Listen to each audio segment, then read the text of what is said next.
Nosotros Ah, los pusieron perfecto. una semana antes nada más. Ah, perfecto. Ya, ¿y cómo están los colegas en la universidad, que he conocido muchos? ¿Cómo Bien, están? todos bien, trabajando bastante. Qué bueno, qué bueno, qué bueno, me alegro. Sí, Felizmente que todos estamos con salud, que es lo más importante. es lo más Es importante, lo si más como importante. quiera se monitorea todo de que pues a qué colega, si tuvo algún contagio, revisar, estamos en un comité interno de salud, está revisando todos los lineamientos para la limpieza y desinfección de oficinas y pues Ujú, están sí, monitoreando cualquier detalle de los colegas, ¿no? sí, definitivamente que sí. Así ¿Cómo que ves? bueno, lo importante es que estemos bien, todos de salud. Eso es lo más importante. Sí. ¿Cuánto tiempo, cuánto para tu sala de Zoom caben? ¿Cuántas personas caben aquí cuando se estén conectando? Más de 1000, porque tenemos alquilado la plataforma. Ah, ya tienes alquilada la Sí, plataforma. tenemos alquilado la plataforma. Entonces, creo que ¿cuántos son? Más de 1000, 2000 personas, más o Sí, no, menos. no tenemos Sí. límite. Solo 24 horas. Ujú. Bueno, Sí. Así que bueno, no hay problema por ese sentido. En el Ah, momento muy ya bien. tenemos a 23, 24 personas ya en sala. Han sido muy puntuales los colegas, los participantes, están desde antes de desde las 5:15 han estado conectados algunos. Han estado Sí. muy atentos a la exposición. Sí. Sí, por eso preguntaba, porque estaba yo terminando ahorita unas cartas y terminando unas cosas de trabajo, por eso dije, bueno, vamos a ser puntuales, pero a veces como me piden cierto tiempo antes, la semana Ujú. pasada tuvimos un webinar ahí en la universidad y nos pidieron media hora antes de estar conectados para todos los detalles, que si se Claro. conecta el rector y que no sé qué, y bueno, y pues estuvo igual Claudia, estuvo Samuel, estuvo Giuseppe de España, y ¿Ya? estuve yo, y ahí fue, pues fue un webinar de 1 hora y media, porque pues cada uno presentamos 10, 15 minutos, y luego fue preguntas, y luego comentarios, reflexiones finales, y bueno, ya, terminamos. Sí, pues, sí, sí. Qué bien, Por qué eso. bien, qué bueno. ¿Cómo está Giuseppe? Muy bien, pobrecito, lo desvelamos porque pues para él eran las 12 de la noche. Lógico, son 6, 7 horas de diferencia. Igual cuando participa Luisa o Rafael Urrealde, también igual, son 7 horas de diferencia. Son 7, pues estamos igual México-Perú. Sí. Entonces yo le decía a Giuseppe, le digo, es que, ¿sabes qué? Le digo, los webinars de la uni están siendo a las 6 de la tarde. Pedí por lo menos 1 hora antes porque estaban tratando de que todos los webinars a la misma hora.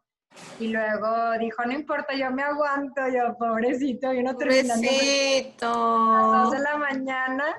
Pero dijo, ya me aguanto, yo quiero participar, tú no te preocupes. Y yo, bueno, Ah, qué todos muy bien, bueno. muy contentos, No, él muy es bien. bien colaborador, Giuseppe. Sí, y le Bien gustó colaborador. mucho, les gustó mucho el webinar que fue sobre alimentación y nutrición a nivel global ante la pandemia de COVID-19. Y pues bueno, fue bastante enriquecedor el webinar, fue muy bueno. Bueno, me alegro muchísimo. Ya en algún Sí. momento se podrá regresar a España. Ya sé, ahorita pues de que si ellos no van a hacer su evento, ellos iban a hacer un evento de la academia para noviembre, y pues que a lo mejor siempre no, y pues iban a estar esperando ahí Sí lo todos los... vi, va a ser en noviembre, 3 y 4 de Ujú. noviembre en Logroño. Lo Sí, vi. También el evento de Zaragoza, pero el de Zaragoza lo han convertido en virtual porque por el tema de la pandemia, pues, ¿no? Así que, porque yo estaba sí. inscrita para ese congreso. Y Ah, vi ya. lo de Logroño y dije, ah, qué bacán, entonces viajo para Zaragoza y de ahí me voy a Logroño. Pero después vi que era virtual, dije, ah, ya, ok. Y lo de Logroño sí sigue todavía como presencial. No lo sé, que de repente en los días lo cambien a virtual, no lo sé, pero como se están dando las cosas en España, con los rebrotes, de repente, quién sabe, nuevamente lo cambian a virtual, ¿no? Porque Sí, es de complicado. hecho hubo una colega pues, con las que trabajo de Felampe que pues iba a ir a España en agosto y pues siempre no, que ya le cambiaron el vuelo y que la están moviendo hasta diciembre, por lo Claro, mismo del rebrote, entonces que están todos pues atrasándose para los viajes de Europa y pues bueno, ni modo, ¿qué hacemos? sí, es complicado, complicado. Sí, complicado. Sí, complicado. Pero sí, yo también, yo igualito, tengo lo del pasaje comprado, estoy a la espera Ajá. de los cambios de los vuelos, porque me han dicho que no va a haber vuelos hasta fines de octubre.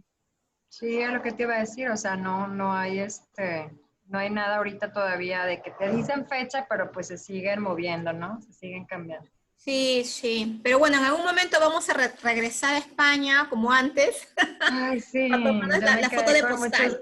me quedé con muchos viajes pendientes. Sí, sí, igualmente, yo también, por el tema de FINUT, por ejemplo.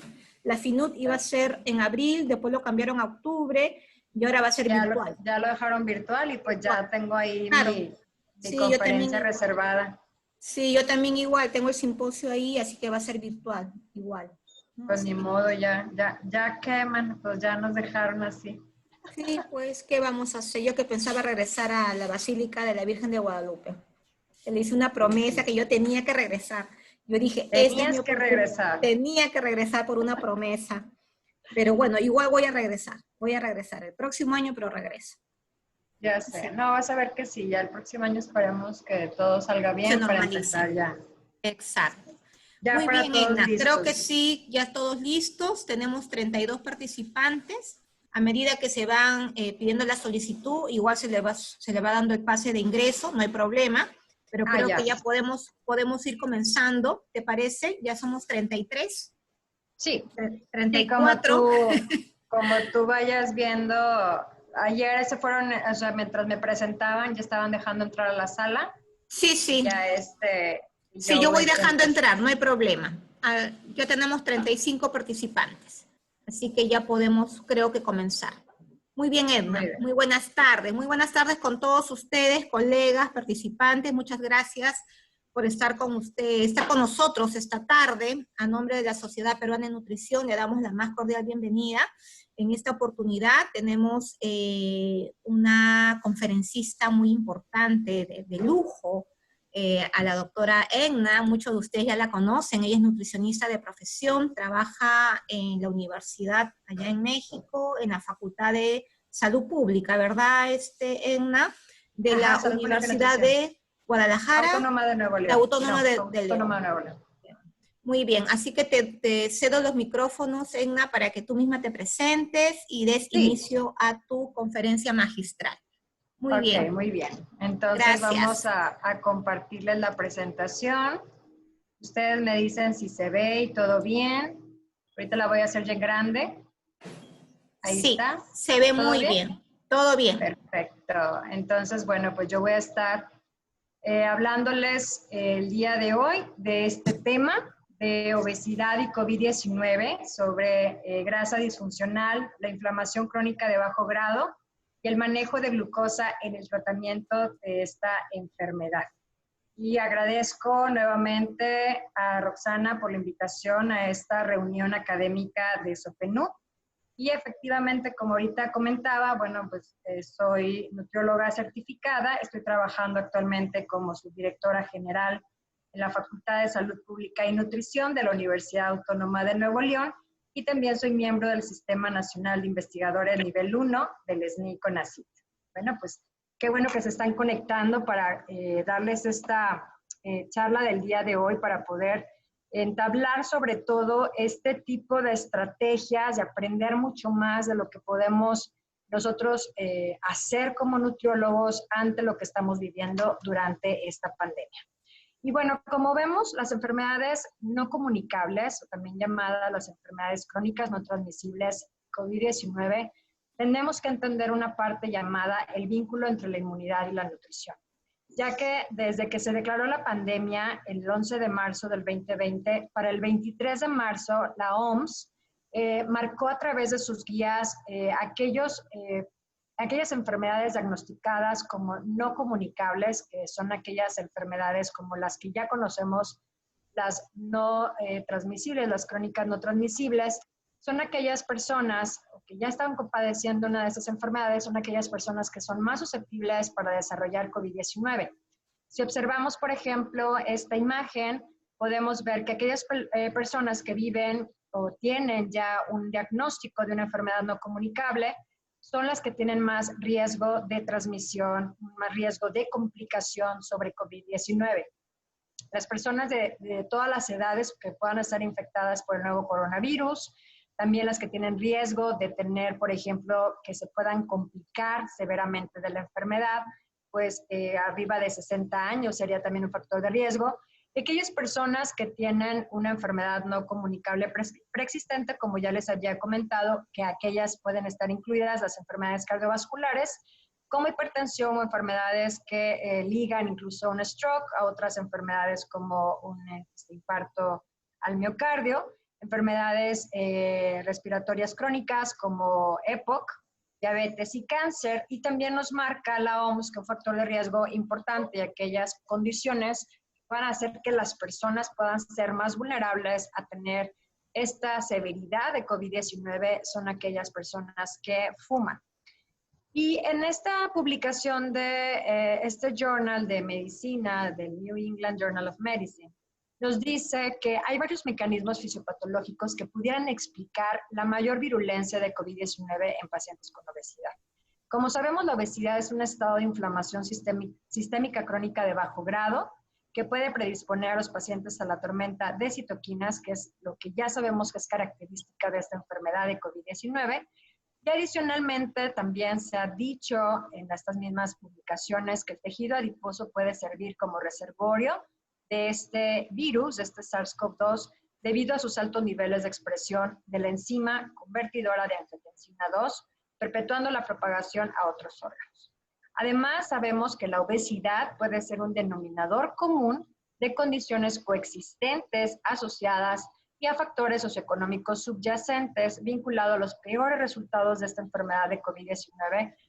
Y nos dice esta publicación, que fue algo muy interesante, que sobre todo abordarlo esto como un problema urgente de salud pública, es esa confluencia de la obesidad COVID-19 con más gravedad de la misma, así como otras disparidades de salud. Esto debe ser examinado en el contexto de los determinantes sociales de la salud.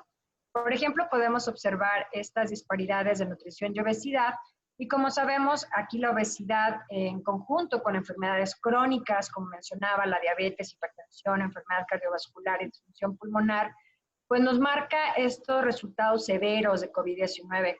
Y estos determinantes sociales de salud muchas veces no los tomamos en cuenta y son súper importantes, lo cual sabemos que desde la parte de la etnia, la raza, el acceso a una alimentación saludable, a una disponibilidad alimentaria, al acceso a un cuidado a la salud, a una atención de salud, como tenemos un ambiente físico, donde estamos con respecto a estado socioeconómico, a la educación, y también aspectos de un contexto social y comunitario. O sea, todos estos elementos están vinculados incluso a la enfermedad y sobre todo a las complicaciones.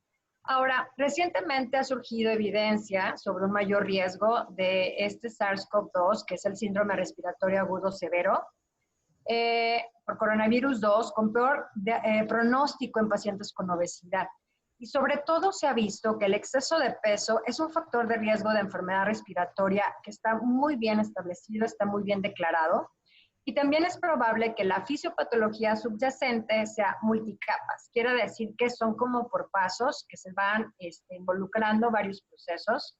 Y esto ocurre desde una hiperactivación del sistema que va aumentando, por ejemplo, este sistema que vemos que es el sistema inmune, el sistema metabólico, todo lo que empieza a cambiar.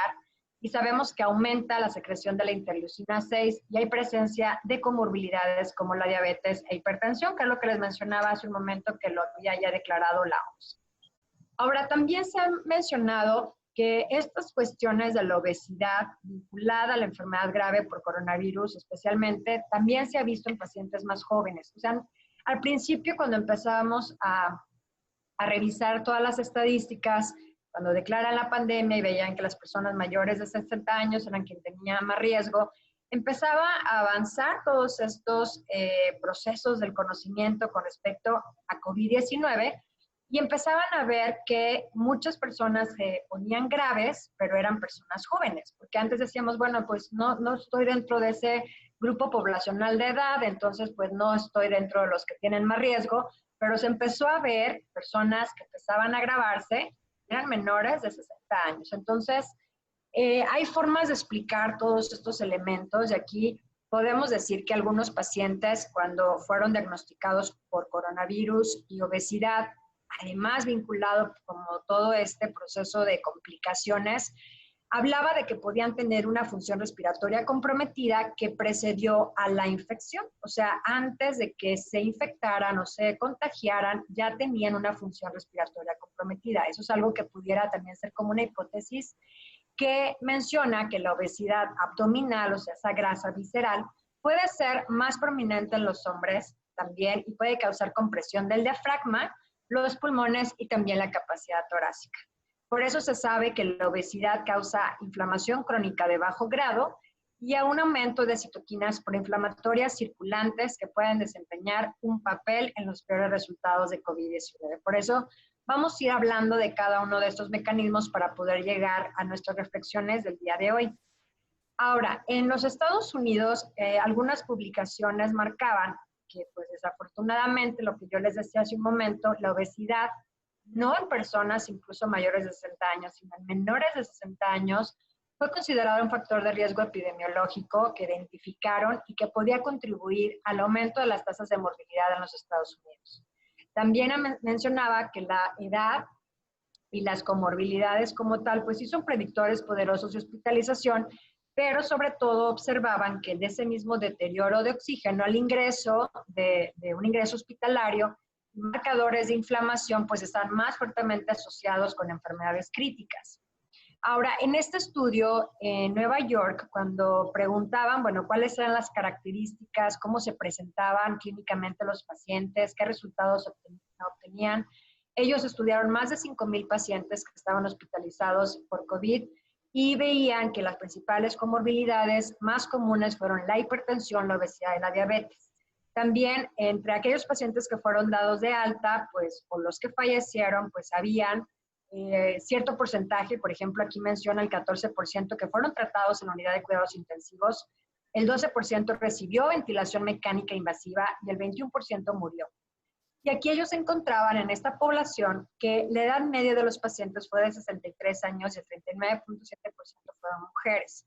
Entonces, estas comorbilidades que ellos más identificaron fueron la hipertensión en un 56%, la obesidad en un 41% y la diabetes en un 33.8%. Ahora, en esta publicación sobre COVID-19 y el papel de la inflamación crónica en pacientes con obesidad, empezaron a detectar que la enfermedad COVID-19 y el riesgo de este síndrome respiratorio agudo severo de coronavirus 2 pues plantea un riesgo particular para las personas que viven con esas afecciones preexistentes y que deterioran la respuesta inmune o amplifican su respuesta proinflamatoria. Ahora, esta inflamación sistémica crónica de bajo grado, común en personas con obesidad, se asocia a mayor riesgo a desarrollar aterosclerosis, diabetes mellitus tipo 2, hipertensión, comorbilidades que afectan negativamente a los pacientes por COVID-19. Ahora, también marcan en esta publicación que la identificación temprana de una posible hiperinflamación podría ser fundamental y debería de guiar la toma de decisiones con respecto a la hospitalización, por qué darle a un paciente un soporte con respecto a respiratorio temprano y a la terapia de inmunosupresión para mejorar la mortalidad. Entonces, ellos evaluaban en este estudio cómo era más o menos dato demográfico de estos pacientes y vieron pues como su estudio de esos marcadores de inflamación que estaban ligados sobre todo por la interleucina 6. Y ellos observaban, por ejemplo, pues la media en años, que era era la media de 44 años, y la relación de la cintura a la cadera, también el índice de masa corporal, y también encontraban pues presentes estos puntos importantes que era la interleucina 6 y la proteína.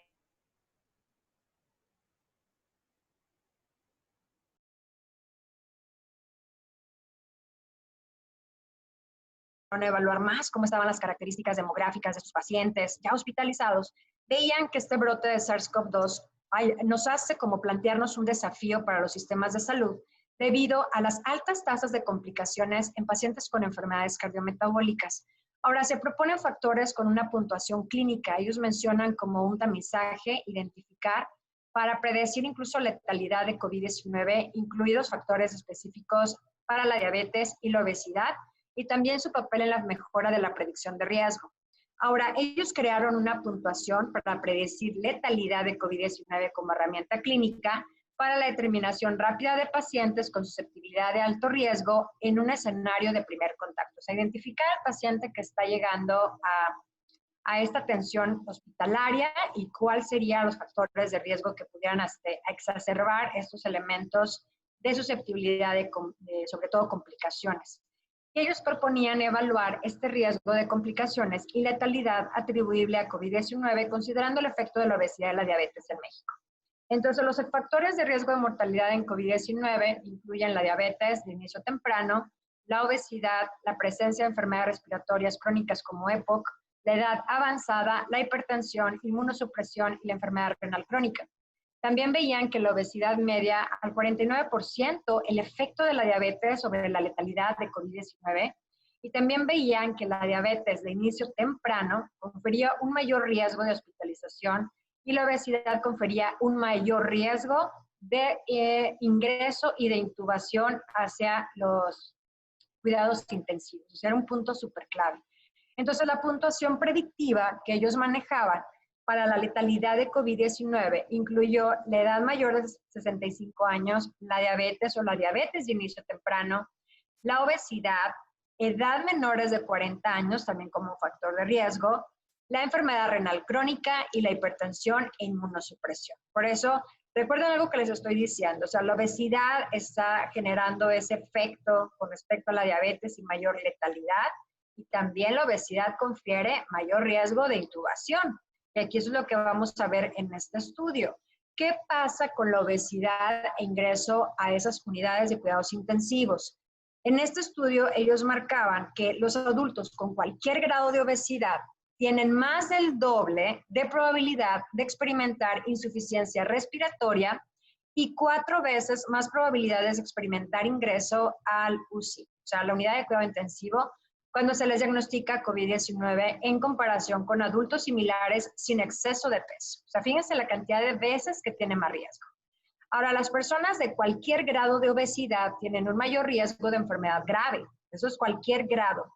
Y algo muy interesante que también mencionaban en este estudio que realizaron en Italia, decía que las personas con obesidad y COVID-19 deben de ser cuidadosamente evaluadas y seguidas para prevenir o tratar el deterioro de un cuadro clínico debido a la infección, particularmente con respecto al inicio de la insuficiencia respiratoria.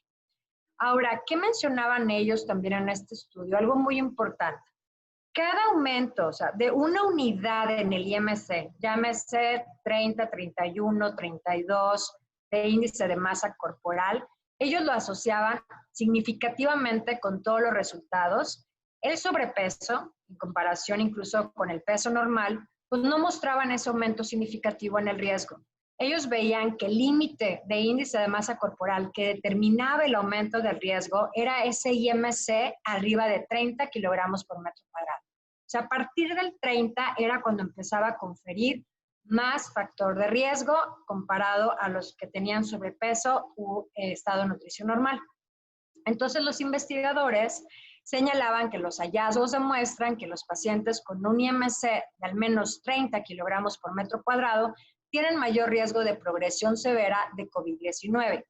Ahora, deberíamos, sobre todo, como mencionan ellos, de poder comprender estos mecanismos responsables de una enfermedad más grave en pacientes con obesidad e infección por SARS-CoV-2, porque menciona que esto también nos puede ayudar a nosotros como profesionales de la salud a entender por qué el virus puede presentar diferentes cuadros clínicos. De hecho, cada vez vemos cosas súper diferentes en los pacientes y esto pues es lo que nos está ayudando a entender un poco más la enfermedad.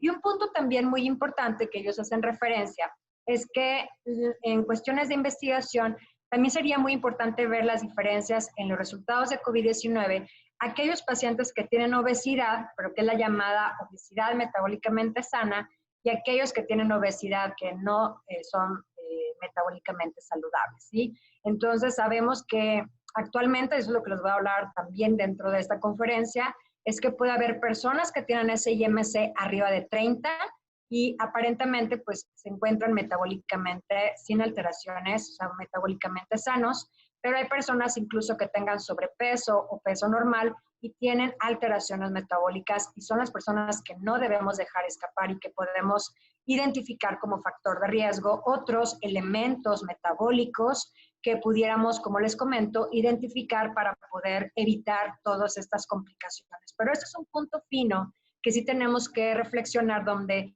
qué pasa con esa obesidad metabólicamente sana y la que se considera no saludable. Ahora, en el estudio de Petrilli, que hicieron también en la ciudad de Nueva York, ellos informaron un análisis transversal de todos los pacientes con infección por COVID-19 tratados entre el 1 de marzo al 2 de abril del 2020. Eran más de 4,000 pacientes. Hasta casi 2,000 pacientes fueron hospitalizados, 14% murió y 445 requirieron ventilación mecánica, de los cuales el 36% murió. Entonces, los criterios de riesgo de hospitalización más importantes que ellos vieron como muy relevantes fue la edad, si fueran pacientes arriba de 65 años a 74 años, pero también tomaban en cuenta un IMC arriba de 40, era un punto importante de considerar, y la insuficiencia cardíaca. Y una pregunta clave que ellos hicieron es, ¿cuántas de estas personas con obesidad eran metabólicamente pues, no saludables o alteradas metabólicamente? Entonces, para esta enfermedad crítica, los parámetros que ellos tomaron en cuenta más importantes fueron la saturación anormal del oxígeno, la ferritina, la procalcitonina y el PCR proinflamatorio que estaba arriba de 200.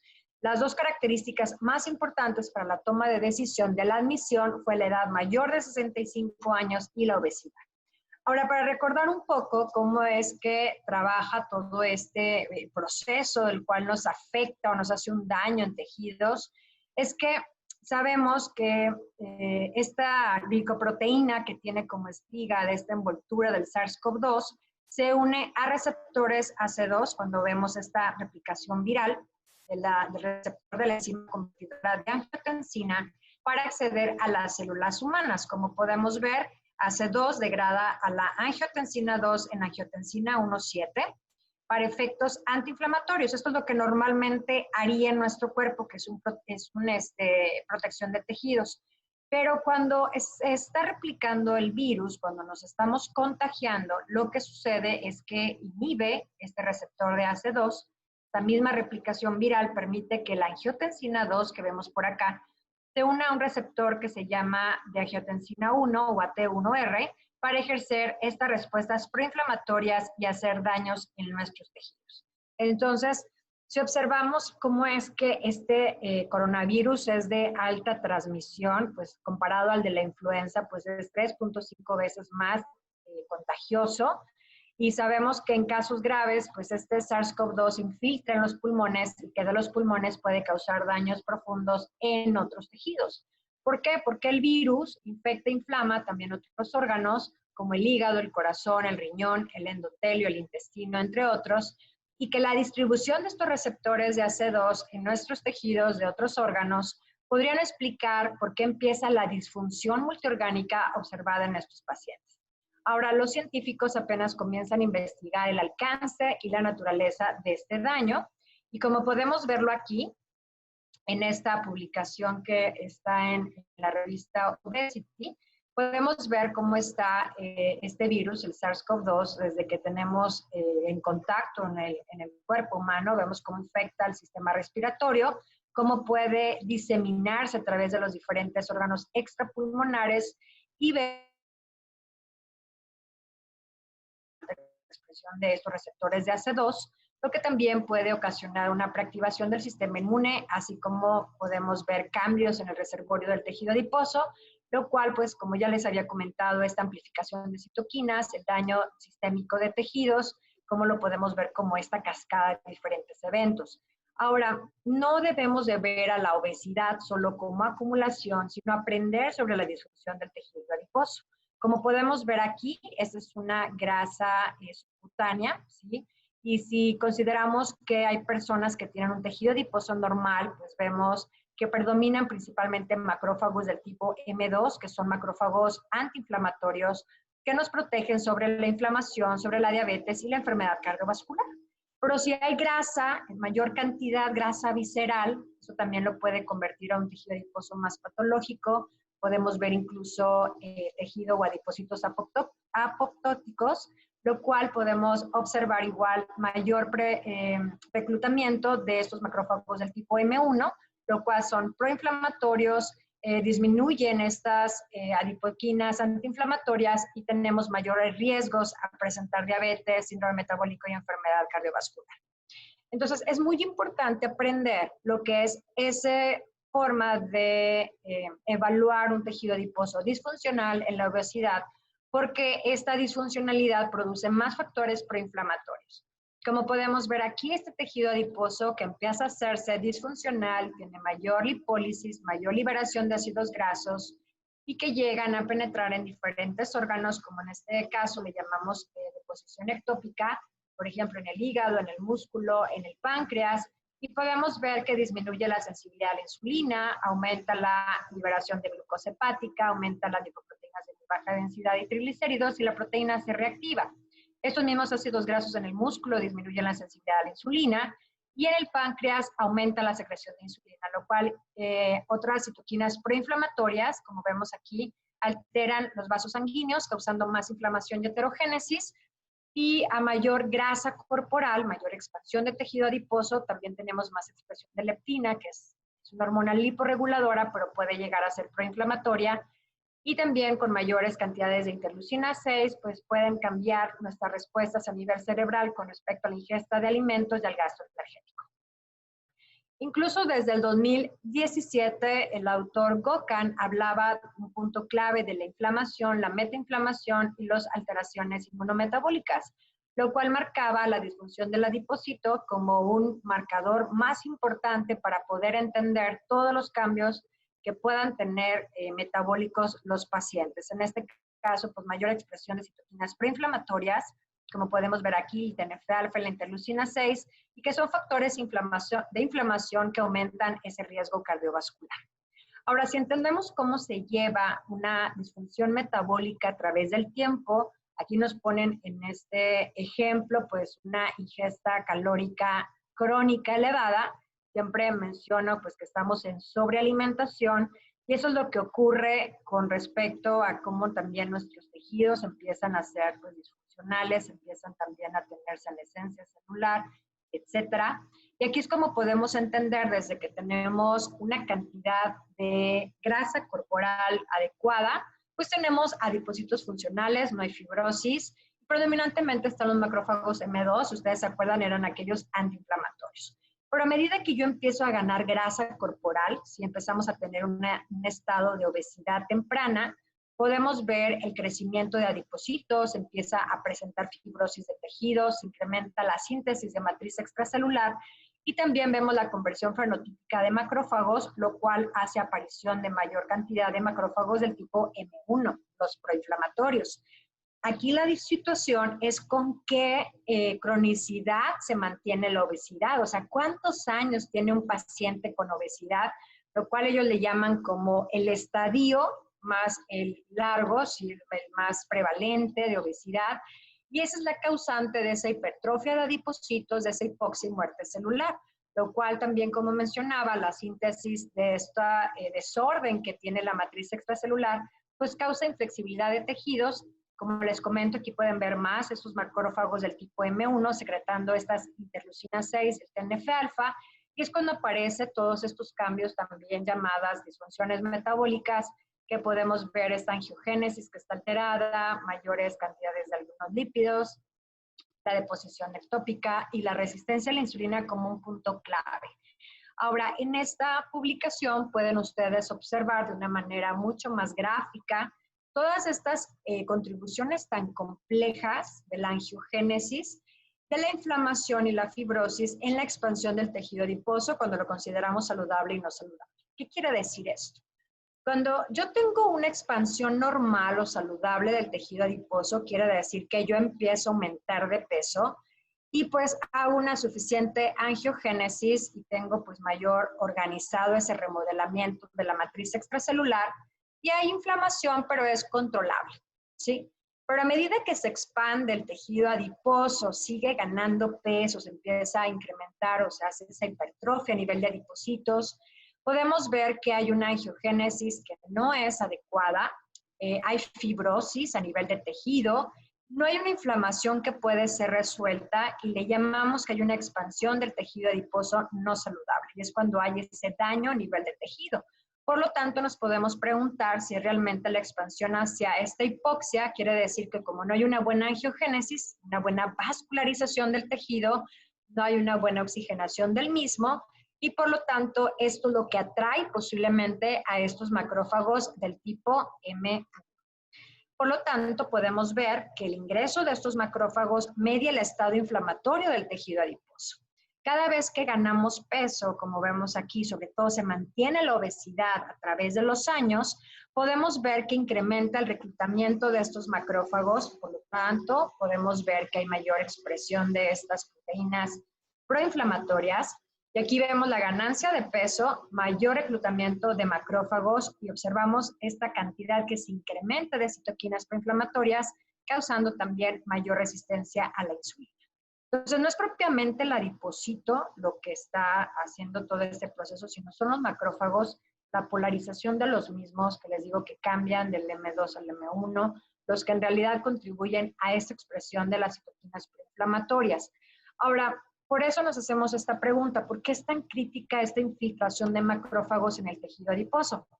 Porque como podemos ver aquí, ¿dónde está esa respuesta que tiene el macrófago junto con el adipocito, la resistencia a la insulina, la respuesta de citoquinas proinflamatorias y los factores angiogénicos que podemos observar a través de las diferentes etapas de esta expansión del tejido adiposo, lo cual podemos ver si son un tejido adiposo pues, adecuado, cómo está la proporción de macrófagos monocitos, cómo empieza la ganancia de esta grasa o expansión de grasa, y hay una hipoxia local, lo cual, bueno, pues es cambiante la vasculatura y también cambiante el tamaño del adipocito. Y a medida que seguimos ganando peso o manteniendo la obesidad, pues podemos observar también esta apoptosis celular, lo cual pues vemos esta infiltración que causa mayor expresión de interleucina 6, proteína C reactiva, TNF-alfa, resistina y menores niveles de adiponectina, que es una hormona que ya conocemos que es antiinflamatoria, antidiabética, antihiperglucémica. Entonces, ¿qué es lo que tenemos que ir aprendiendo? Que esa expansión del tejido adiposo puede ser saludable y no saludable. Y que incluso unas personas que puedan tener un tejido adiposo adecuado, pues suponemos que tienen una estructura normal, una función normal. Pero hay personas que aunque tengan un tejido adiposo adecuado, pudieran tener alteraciones, pero pues sabemos que mayormente nos vamos a encontrar este tipo de pacientes o de personas que tienen obesidad y sobre todo un tejido adiposo disfuncional, con las características que ya he mencionado, principalmente con mayor respuesta de inflamación crónica de bajo grado, mayor resistencia a la insulina, mayor hipoxia y angiogénesis, como es cambiante y sobre todo que está haciendo sostenidamente esta señalización inflamatoria, esta hiperinsulinemia crónica y también cómo cambia este remodelamiento de la matriz extracelular, así como de la angiogénesis. Entonces, ya no podemos ver a esta obesidad solamente como acumulación de grasa, sino versus la función de la grasa. Por lo tanto, aquí podemos observar que esa es una persona que tiene obesidad, el IMC mayor de 30, creo lo que mencionaba hace un momento. Pero, ¿por qué le llamamos metabólicamente sana a esta persona, a pesar que tiene obesidad? Porque podemos ver que tienen ciertas características en cuestión de sus marcadores de inflamación, en su capacidad de almacenar lípidos o en la sensibilidad a la insulina, pero en cambio una obesidad que le llaman que tiene alteración metabólica o que no es saludable, probablemente este tipo de obesidad, si ustedes lo ven diferente a esta imagen, pues hay mayor deposición ectópica de ácidos grasos, lo cual también incrementa los marcadores de inflamación y podemos ver que disminuye la sensibilidad a la insulina de estos pacientes. Fíjense nada más la diferencia que puede estar causando estas respuestas. Ahora, esta imagen no es tan nueva, sino nos empieza a marcar que ahorita le ponemos mucha atención al sistema inmune por lo que estamos viviendo por la pandemia, hay que reforzar el sistema inmune, no queremos enfermarnos o contagiarnos. Y tenemos que entender que esto siempre ha estado vinculado, el sistema inmune siempre ha estado vinculado con estas respuestas que vemos metabólicas, que podemos ver, por ejemplo, las citoquinas, podemos ver cómo ligan con estas respuestas de fase aguda, como por ejemplo la elevación de triglicéridos, disminución de HDL, la elevación de la proteína C reactiva, y cómo ligan, por ejemplo, desde ahorita que hablábamos de las respuestas de la resistencia a la insulina, desde un tejido adiposo disfuncional, desde hiperinsulinemia, y pues ligan con todos estos mecanismos de comunicación del tejido adiposo con la leptina y la insulina, incluso desde que un paciente pues, empieza a desarrollar la obesidad, y pues mayores factores de inflamación también dañan al endotelio, causando la aterosclerosis. Entonces, tenemos que empezar a vincular, pues no nada más la parte metabólica, sino la inmunometabólica, lo cual aquí con esta imagen nos deja una información importante con respecto a este virus, el SARS-CoV-2, cuando se desata la llamada tormenta de citoquinas. Por ejemplo, si es una persona que no está infectada, no tiene síntomas, así es como sería normalmente su estado de salud o su estado de trabajo con respecto al sistema inmune, pero hay personas que se pueden contagiar y que tienen solamente algunos síntomas moderados, porque también sus niveles de citoquinas no son tan elevados, solamente a lo mejor presentan fiebre, algo de tos, fatiga o mialgia, y sí se aumenta la interleucina 6, pero no es tan alta porque el cuerpo puede controlar este proceso de hiperinflamación.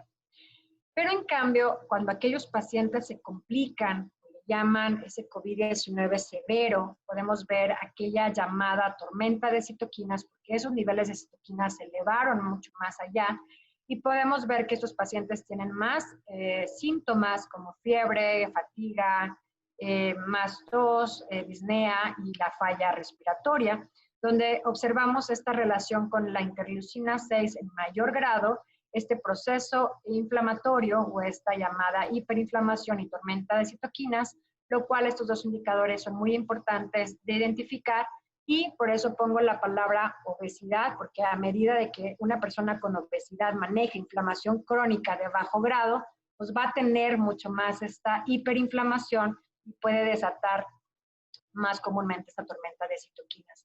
Entonces, esta tormenta de citoquinas observamos desde una respuesta normal inmune, cómo los macrófagos, cómo tienen la respuesta inflamatoria, cómo tratan de destruir a estos virus que nos empiezan a hacer daño en nuestros tejidos, pero empezamos a ver que dependiendo de esa peligrosidad, de ese grado de transmisión y replicación viral, pues vemos que se sale de control las respuestas de nuestro sistema inmune, causando pues mayores reacciones inflamatorias y pues empiezan a destruir estas células sanas, lo cual hacen el daño de tejido, y es como vemos todas las complicaciones que están ocurriendo en estos pacientes. Ahora, para poder entender un poquito más todo esto que ocurre, vemos estas vías metabólicas seleccionadas para la obesidad y la infección por SARS-CoV-2. En obesidad, la resistencia no solamente de la insulina, como ya les hablaba hace un momento, sino también de la leptina junto con resistina, como podemos ver aquí, está leptina y resistina, conduce la resistencia a la insulina, como vemos por acá, y pues puede ser tanto en el cerebro como en tejidos periféricos, y también resulta de esa hiperglucemia y de la diabetes tipo 2. Nos dice que en el tejido adiposo podemos ver la liberación de angiotensinógeno, como está por acá, que a través de estos receptores de enzima convertidora de angiotensina se convierte en esta angiotensina 2 y que aumenta esta presión arterial. Por lo tanto, el SARS-CoV-2 se une a células a través de receptores de AC2 y puede provocar incluso esta hiperglucemia, y que esta enzima convertidora de angiotensina 2, como lo mencionaba, está aumentada en personas con hipertensión, y se ha observado esa hiperglucemia en pacientes con infección por SARS-CoV-2. Entonces, son los elementos comunes que observamos principalmente. Ahora, en diferentes publicaciones nos marca que la unión de este AC2, de estos receptores de AC2 con este SARS-CoV-2 en el COVID, también sugiere que esta hiperglucemia no controlada y que una persona la tiene prolongada, sobre todo sus picos postprandiales de glucosa, Y no solamente pensar que tenga historial de diabetes, que a lo mejor puede haber una persona que haga picos de insulina, picos de glucosa, puede ser importante en la patogénesis de la enfermedad. Cada vez se ven publicaciones que es tentador considerar que el mismo mecanismo que actúa en COVID-19, que en el SARS, donde hay una respuesta inflamatoria hiperactiva con los macrófagos M1 como de anticuerpos neutralizantes contra la forma de la proteína spike, la de forma de espiga, del SARS-CoV-2 en los días 7 a 10, resulta esa dificultad respiratoria aguda en pacientes susceptibles. Entonces, no pensemos solamente en el paciente que tiene ya diabetes diagnosticada, sino en aquellos pacientes que pudieran presentar ya esas hiperglucemias o esos picos postprandiales de glucosa, lo que pudiera también ser peligroso para que haya estas complicaciones que estoy explicando, ya que el control de la glucosa es especialmente importante para prevenir y sobre todo controlar las infecciones y sus complicaciones. La diabetes es la segunda comorbilidad más común en pacientes con COVID-19, ya lo habíamos mencionado. Está asociado a mayor incidencia de síndrome de dificultad respiratoria aguda y muerte, y los datos sobre pacientes con infección por COVID-19 sugieren que muchos de ellos tienen glucosa mal controlada. Y esto puede deberse, además del mismo proceso inflamatorio, al estrés, que faltan protocolos adecuados para el manejo de la glucosa, cambios en la dieta, y mencionan que una hiperglucemia no controlada es arriba de 180 miligramos por decilitro. Ahora, en estas publicaciones nos marcan muy importantemente que el manejo de la glucosa en sangre debe ser enfatizado en el tratamiento de COVID-19, que la monitorización de la glucosa en sangre y el ajuste oportuno de todas estas glucosas se debe de fortalecer para promover la recuperación temprana de los pacientes. Un factor pronóstico importante en cualquier forma de infección puede ser este control de glucosa en pacientes con diabetes y, como les decía, incluso en pacientes que no tienen el diagnóstico y están presentando estos picos de la hiperglucemia. Y la diabetes se ha convertido en un importante factor de riesgo de enfermedad grave y muerte por COVID-19. Por lo tanto, en unos estudios como los estoy refiriendo aquí, la diabetes, ellos la identificaron como esta hemoglobina glucosilada arriba de 6.5% y la hiperglucemia no controlada la definieron como más de 2 glucosas que identificaban en sangre arriba de 180 miligramos por decilitro dentro de cualquier periodo de 24 horas. Cuando estuviera elevada a esos niveles, es una hiperglucemia no controlada. Pero no hace mucho, como para el año 2018, en esta publicación en la revista de Diabetes Research, menciona que incluso desde la primera hora que tenemos sobre los picos postprandiales que puedan ser mayores a 155 miligramos por decilitro, se ha asociado a mayores riesgos cardiovasculares, también a daños de órganos y a otros resultados adversos, donde aparece la combinación de esa resistencia a la insulina, la obesidad, los perfiles de lípidos proterogénicos, cambios moleculares, sobre todo con las propiedades antiinflamatorias, hay más inflamación, menos antiinflamación, y otros cambios que podemos ver sobre todo en las cuestiones de aterosclerosis subclínica, hígado graso o complicaciones macrovasculares que pueden también estar ligados a estos puntos de corte que muchas veces consideramos todavía que están dentro del rango normal cuando estamos viendo que ya hay este tipo de asociaciones. Entonces, en esta publicación mencionan que los esfuerzos de salud pública deben incluir estrategias y recursos nacionales para la prevención primaria de la diabetes, incluida la detección de estos altos niveles de glucosa en sangre desde el inicio de la vida, o sea, desde temprana edad, con el objetivo de reducir nuestra epidemia de diabetes. Y entonces, cuando empezamos a analizar que eso es un punto clave, que debemos de enfatizar ese control de glucosa, este proceso inflamatorio, todo lo que estamos conociendo, de lo que estamos aprendiendo de lo que es COVID-19, debemos de volver a recordar todos los inductores metainflamatorios asociados a un estilo de vida. Por eso, recordar la parte proinflamatoria de un estilo de vida es que una persona no haga ejercicio, que, por ejemplo, tenga una ingesta energética excesiva, sus tipos de alimentos sean principalmente de grasas saturadas o grasa trans, y que sea poca fibra, más azúcares, o alimentos ricos en carga glucémica y el índice glucémico, su estado de glucemia, que ahorita yo les comentaba, que consumen más carne, más sal, más bebidas azucaradas y sobre todo ahorita mencionábamos que gane peso, que tenga obesidad crónica y sobre todo que fume. Cuando vemos cómo podemos modular o ver estilos de vida antiinflamatorios, podemos observar que esa persona tiene una buena forma física, hace actividad física, puede tener a lo mejor esa obesidad más saludable, si tiene estas modificaciones intensivas del estilo de vida. Y podemos ver en la nutrición muchos aspectos importantes a considerar, incluso de la fibra, de los alimentos con índice glucémico bajo, de un adecuado cociente de ácidos grasos, mayor consumo de frutas y verduras, grasas monoinsaturada, con el patrón alimentario de esta dieta mediterránea, sobre todo que el paciente pierda peso y pueda dejar de fumar. Entonces, las diferentes publicaciones donde ligan esta inflamación con el rol de la nutrición es donde nosotros tenemos que enfatizar mucho, no dar recomendaciones generales, sino el énfasis que estamos marcando el día de hoy.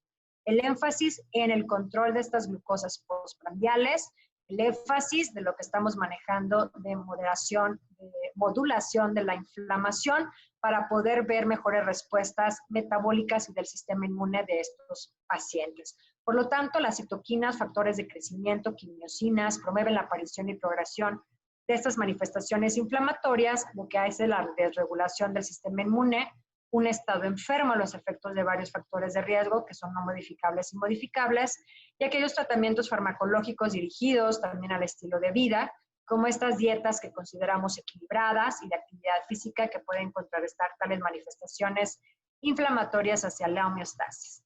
Por eso la presencia de los factores de riesgo que yo no puedo modificar, pues es la edad y la genética. Pero lo que sí puedo modificar, como dejar de fumar, hacer ejercicio, tener un patrón alimentario más saludable, la obesidad o también tener la consistencia de enfermedades crónicas, pues eso es lo que principalmente está ocasionando o pudiera ocasionar esta inflamación o esta tormenta inflamatoria. Y sobre todo, pues tenemos que dar principalmente esta insistencia con respecto a los estilos de vida moduladores de inflamación, al énfasis del control de la glucosa, los picos postprandiales, que podemos hacer intervenciones, sobre todo con elementos clave, como lo mencionaba hace un momento. Y otro jugador importante de todo este rol lo ha identificado con respecto a las evaluaciones en esta investigación de la microbiota intestinal, porque nos dice que otro jugador también en estos procesos inflamatorios, pues son todos los procesos que regula la microbiota desde el intestino, que a través de lo que estamos nosotros ingiriendo, pues puede ser la base de la predisposición en aquellos individuos incluso sanos hacia COVID-19. En este estudio, por ejemplo, evaluaron en una cohorte de 990 individuos sin infección, hicieron una evaluación de riesgo proteómico que asociaba positivamente con citoquinas proinflamatorias, principalmente entre individuos mayores, pero no en los más jóvenes. Y ellos sugerían que la microbiota intestinal puede ser la base de la predisposición de individuos aparentemente sanos a COVID-19 grave, porque son los factores, como ya lo habíamos mencionado en su momento, que están comiendo, cuál es su ingesta dietética, por ejemplo, ahorita mencionaba de fibra, si están consumiendo más grasa, más azúcares refinados, pues modulan todos estos procesos a nivel intestinal, y ellos al estar evaluando estos ambientes, esos factores moduladores de la microbiota, pues principalmente al estar haciendo toda la respuesta de la metabolómica fecal, pues observaban esta asociación que tenían de estos marcadores inflamatorios y sí encontraron esta correlación en aquellos individuos que no tenían infección, pero pudieran tener estas respuestas proinflamatorias, simplemente por tener este cambio en su microbiota intestinal. Y otra teoría que también nos marcan en nutrición, pues es los roles funcionales que tienen las intervenciones dietéticas para mejorar los resultados de COVID-19, como también hipótesis de trabajo, lo cual aparecen los omega 3, los ácidos grasos poliinsaturados omega 3, que podrían usarse como si fueran una mejor modulación real para reducir la inflamación, reduciendo niveles de interleucina 6 y TNF-alfa, así como mejorar el daño pulmonar que ocurre después de la infección. Y aparecen, como vemos aquí, estas respuestas de mejora con respecto a la adiponectina, a los ácidos grasos que ayudan a reducir esta inflamación, que puede ser consecuente de este coronavirus, de esta infección de coronavirus, reduciendo este IL-6, la producción también de ciclooxigenasas de la vía 2 y también la translocación nuclear de NF-kappa beta, que son los vínculos principales con la inflamación. Y aparecen nuevamente pues todos estos elementos importantes de antioxidantes, como los flavonoides, polifenoles y vitamina C, lo cual ayudan a reducir la inflamación, la respuesta inmune, a mejorarla, bloqueando la translocación de este NF-kappa beta, viendo aquí las principales fuentes naturales como hemos conocido, lo que ya sabemos, más naranja, frutas rojas, vegetales, brócoli, manzanas, estas limones, mangos, naranjas, etcétera, que van a estar fortaleciendo este vínculo sobre estas hipótesis que tienen que estar de la mano con respecto a la modulación de un patrón dietético más saludable y sobre todo interviniendo en lo que estamos comentando en los diferentes factores de riesgo mucho más enfáticos. Entonces, como reflexión, estamos aprendiendo que la disfunción del tejido adiposo y las consecuencias que hay en el subgrupo de individuos que desarrollan inflamación crónica subclínica franca son los que desarrollan ese riesgo inmunoinflamatorio. Son aquellos detalles finos que a veces no sabemos todavía cómo responden a esa interacción de pandemias, cómo hemos empezado a darle más atención, incluso a nivel de gobiernos, por qué es tan importante la obesidad, por qué es tan importante la diabetes, por qué tenemos que hacer esta atención en salud pública y no solamente pues, ver datos metabólicos como tal, sino ver todo un contexto de lo que estamos ahorita observando, de la alta la transmisión tan alta, perdón, que tiene este virus, además de su contagio y de su replicación viral. Entonces, el entorno proinflamatorio también nos ha llevado a darnos una base para desarrollar y acrecentar cómo entender esta tormenta de citoquinas, la hipoxia severa, incluso la muerte. Lo cual, estas pandemias que estamos escuchando, diabetes, obesidad, el COVID-19, nos pueden entender más para aclarar por qué las personas con obesidad o sobrepeso pueden tener inflamación secundaria a la propia inflamación que ya padecen y se infectan de COVID-19. Y otro punto es también observar los nuevos conocimientos sobre esta comprensión de la prevalencia, la etiología, los mecanismos, donde involucra incluso al tracto gastrointestinal, porque sabemos lo que estamos comiendo está repercutiendo en esos procesos inflamatorios que son cruciales para definir medidas de prevención, atención clínica y estrategias de tratamiento. Por lo tanto, sabemos que la respuesta inmune a menudo se había visto, o sabemos que es muy conocido que la respuesta inmune se debilita si yo no tengo una buena nutrición. Pero ahorita más estamos enfatizando que es muy importante la nutrición, el estado nutricional del huésped, porque no se había considerado al estado nutricional como un factor contribuyente a la aparición de enfermedades infecciosas virales. También se propone verificar que el estado nutricional del individuo, sobre todo ahorita con estos pacientes que van a estar infectados por COVID-19, antes del tratamiento general es muy importante evaluarlo. Muy importante evaluar sus estados de glucemia, cómo están los procesos inflamatorios, cómo podemos identificar perfil de lípidos, sus niveles de cintura y otros factores que puedan estar involucrados principalmente para ver estos efectos y las complicaciones que hemos mencionado durante la charla. Y por último, las conclusiones y lo que hemos estado tratando de hacer en México es estar viendo la parte donde resaltemos la importancia del trabajo del nutriólogo, no solamente en México, sino en todos los países. Por lo tanto, recalcar que nosotros al momento de estar dando indicaciones terapéuticas, como lo he estado recalcando el día de hoy, tan importante lo que es la glucemia, la parte postprandial, los moduladores de inflamación, sabemos que lo que son estos nutrientes con propiedades moduladoras de inflamación, antitrombóticas y antioxidantes pueden prevenir o atenuar manifestaciones antiinflamatorias y vasculares asociadas con COVID-19.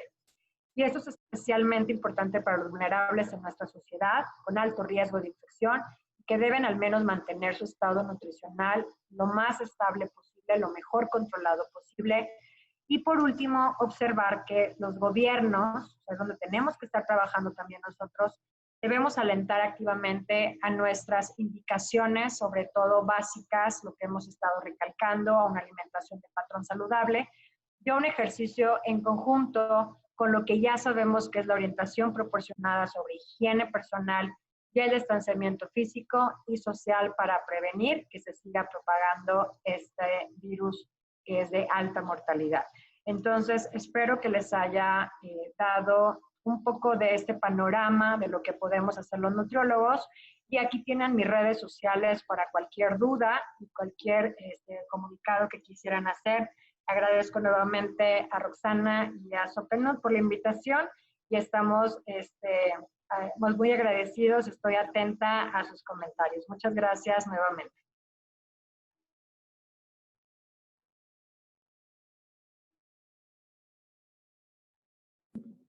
Hola. Muy Hola, bien. hola. La luz, mis lentes. ¿Me ves? ¿Sí? Ya ¿Todo te bien? veo. Sí. Perfecto. Muy bien. Muchísimas gracias, Edna. Hemos estado muy atentas a toda tu exposición, a todo ay, perdón. Sí, a toda tu charla. Quería, antes de comenzar, hay algunas, solamente vamos a usar 2 preguntas importantes. Bueno, acá hay saludos desde México, Panamá, Argentina, Aguascalientes, Coatzacoalcos, Veracruz. Ajá, en Veracruz, Sí, Coatzacoalcos, sí, Veracruz. y es importante decirlo porque están escribiendo y todos quieren pues obviamente estar presentes, ¿no? Acá hay una pregunta que me parece importantísima de Katia Olibris Flores, nos pregunta, ¿cómo puede identificarse una obesidad sana y una obesidad no sana? Ajá. Esto es algo de mucha investigación que se ha hecho últimamente. Hay varios indicadores. Uno de los que han considerado es una relación de la leptina-adiponectina como hormona, ahorita decía, antiinflamatoria y una que puede ser proinflamatoria. Hay un índice con estas dos hormonas, pero como eso no lo medimos normalmente en la clínica, pero sabemos que el hecho de tener una expansión del tejido adiposo, pues hay mayor cantidad de leptina y mayor grasa visceral, pues vamos a tener menores niveles de adiponectina. Entonces ya al medir la cintura es un valor básico para saber que va a haber más grasa visceral, que fue lo que les mostraba ahorita. La relación triglicéridos-HDL es un valor también muy importante que a pesar de que tengamos colesterol normal o LDL normal, mayor cantidad de triglicéridos y menor cantidad de la lipoproteína de alta densidad puede llegar a ser un factor que nos indica que pues hay esa grasa ectópica y hay mayor grasa en el hígado, podemos tener alteraciones metabólicas. Otro factor es el eje insulino-glucosa, como ahorita hablábamos, por ejemplo, el más común es el OMA, la relación que podemos utilizar, y pues la presión arterial también nos puede hablar un poco sobre la disfunción del endotelio, lo cual pues liga a todos estos indicadores. Entonces lo más básico son esos. Hay muchas publicaciones que nos hablan de índice metabólico, que se puede hacer también con glucosas, con triglicéridos y HDL, pero son los mismos marcadores que tenemos tal vez normalmente en la clínica y no los usamos para identificar esos tipos de funcionalidades que pudiera estarnos hablando de que ya hay inflamación. O sea, lo mejor es tener una proteína C reactiva, ultrasensible, pero pues también no siempre es algo común realizarla. Y lo que veíamos que usaban mucho la interleucina 6, pero lo vemos más en investigación, o leptina y adiponectina, pero con esos marcadores que les mencioné, con esos son suficientes para identificar que lo más probable es que ese paciente ya tenga una disfunción en su tejido adiposo. Muy bien. Y otra pregunta, ¿la disfunción metabólica es reversible? Sí, sí puede ser reversible, pero muchas veces tenemos como una alteración más también genética. Hay personas que por genética, a veces tú puedes decir, oye, pero tiene un IMC normal esa persona, o sea, no tiene obesidad, pero sus glucosas están súper elevadas, no tiene un buen control metabólico, trata de hacer su ejercicio o hacer cambios incluso de estilo de vida y persiste eso. Entonces, la disfunción metabólica está también muy ligada a aspectos que no podemos modificar en cuestión de genética, pero sí podemos modular. Entonces, ¿se puede modular? Sí se puede, pero evaluemos muy bien cuando tenemos antecedentes heredofamiliares que probablemente ubiquemos estas enfermedades crónicas o las enfermedades no comunicables, como bien lo marca la OMS, y podemos identificar a estas personas que se le dificulta un buen control metabólico y que sabemos que quisiéramos lo mejor para evitar que esto siga aumentando, sobre todo en el proceso de inflamación crónica de bajo grado. Muy bien. Emma, sabemos que estás con el tiempo, lo habíamos conversado ya con anterioridad. Para terminar, la última pregunta, hay muchas más, Sí. que de repente ya en interno la podemos responder, pero para terminar, la pregunta de Vanessa Ramírez, donde nos pregunta el alcohol como factor antiinflamatorio. El alcohol como factor antiinflamatorio es mayor cantidad de alcohol, o sea, de las recomendaciones que tal vez conozcamos, es un factor inflamatorio porque pues sabemos que, pues, además de que llega a ser tóxico a altas cantidades de alcohol, pues también está pues sobreexpresando ciertas vías, sobre todo pues entre la glucosa, también en ácidos grasos como o triglicéridos, y esas son las respuestas pues que inflaman al hígado, ¿sí? Entonces al inflamar al hígado, al hepatocito, pues tenemos también más riesgo para que ese tejido pueda repararse y pueda evitar pues un daño a nivel de cronicidad. Por eso es muy importante cuando hablamos de alcohol, pues verte cada cuándo consume alcohol, qué cantidad de alcohol, qué tipo de alcohol. Y por ejemplo hablamos también, van a ver pues que en la dieta mediterránea hasta tiene una copa de vino en la pirámide, y van a decir, bueno, por ahí viene el alcohol, y efectivamente alcohol es alcohol, pero no te vas a tomar toda la botella, o sea, vas a tomar una copa, que es lo que marca ellos en su patrón dietético, y es vino tinto. No es un vino blanco, no es un vino dulce, sino los polifenoles que consideran del vino tinto, de esa uva que tiene esa gran cantidad de taninos y pues ese poder que hemos dicho. Entonces hay gente que dice, bueno, tómate la uva, sí, también, pero por eso lo consideran dependiendo del patrón, pero el exceso de alcohol pues es hepatotóxico. Y eso es lo que también pues no nos ayuda en el sentido de la mejora con respecto a la modulación de la inflamación. Muy bien, Edna, muchísimas gracias. Ya estamos con la hora. Gracias a tu ponencia, gracias por tu tiempo. Estaremos pronto nuevamente reencontrándonos, ya sea más que seguro personalmente, y vamos a seguir hablando. Entonces, te agradezco muchísimo a nombre de la Sociedad Peruana de Nutrición. Damos por culminada la sesión de hoy día. Y ustedes, participantes, muchísimas gracias. Lo que sí les voy a pedir que las grabaciones de todas las exposiciones de los viernes científicos que hemos estado haciendo van a ser subidos a la página web oficial de Sopenut, y también la certificación correspondiente. Para eso, por favor, deseamos que estén ustedes atentos para poder enviarles la certificación vía online. Gracias, Edna. Nos vemos. Hasta luego. Muchas gracias a todos. Un saludo. Chao, un beso. Hasta Perú. Chao, chao.